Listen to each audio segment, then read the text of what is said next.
Tonga soa daholo ny zanagasikara hianatra ilalaontsika androany.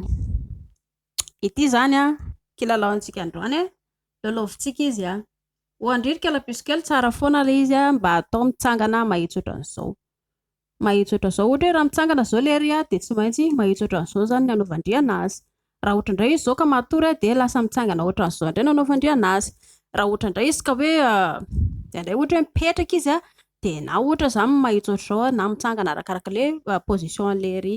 Ka raha ohatra indray ka hinoana an'ilay izy a dia tsara hitandrina eto amin'ny lohany eto aloha ataondry tapenandry amin'ny ratsan-tanana felan-tanana ohatran'izao. Somary atao miadakadana dia ataovy ampivo an'ilay maso mikaoty ilay lehilahy izay dia arakarak'izay hitandrio amin'ny paozy masony hoe ohatry ny ahoana hoe mankafy izy ve izay, afaka pelipelika ohatr'izao, afaka hodikotin-dry ohatr'izao, afaka safosafonindry tsara atao ohatran'izao arakarak'izay. Matetika ihany koa tsara ilay izy hoe ampidirina daholo iny rehetra rehetra iny. Afaka ampidirina daholo zany iny rehetra rehetra iny.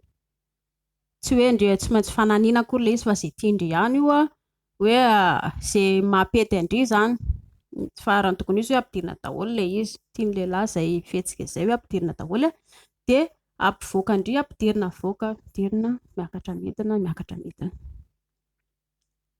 Tsara ihany koa ilay mba ampiana feo.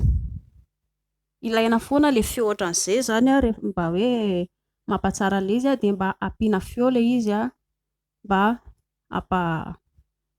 hampatonga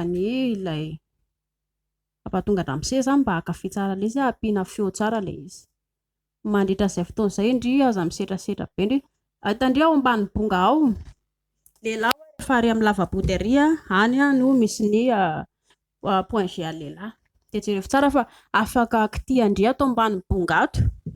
Raha mikitika kely ao ambany bonga ao indry dia somary mifanakaikaiky ny point G ao ka mandritra an'izay indry ilay mihazona ny lohany eto na ohatra indry ilay mihazona ilay lohany miakatra ambony ambany ohatr'izao dia kitihan-dry ilay ary ambany bonga ary dia somary kitiha kely moramora dia jereo tsara fa mampiakatra ny fentan'andramosy kosa izay zavatra izay.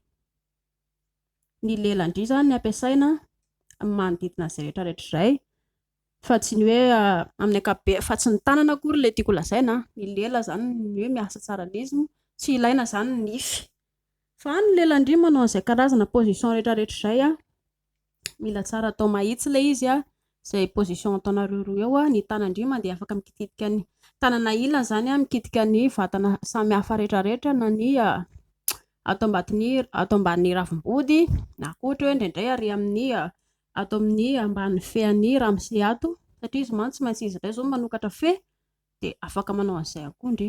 Dia ny lelandry no afaka manao ohatr'izay somary ampivy mitikodina kely mihodina eto amin'ilay lohany kely eto satria eto amin'ilay lohany kely eto ho an'ny lehilahy vita didy-poitra aloha dia eny eo ihany fa raha ho an'ny lehilahy tsy vita didy-poitra izao ilay eto ambony kely ilay hoditra manarona ilay lohany iny no tena tsara iny fa na ho an'ny lehilahy ilay tsy vita didy-poitra ary dia tsy manina fa afaka ataondry lela daholo zany ity tanako ity zany lela izao ity mikitikitika milalao anazy ity dia arakarak'izay no hanaovandry anazy io.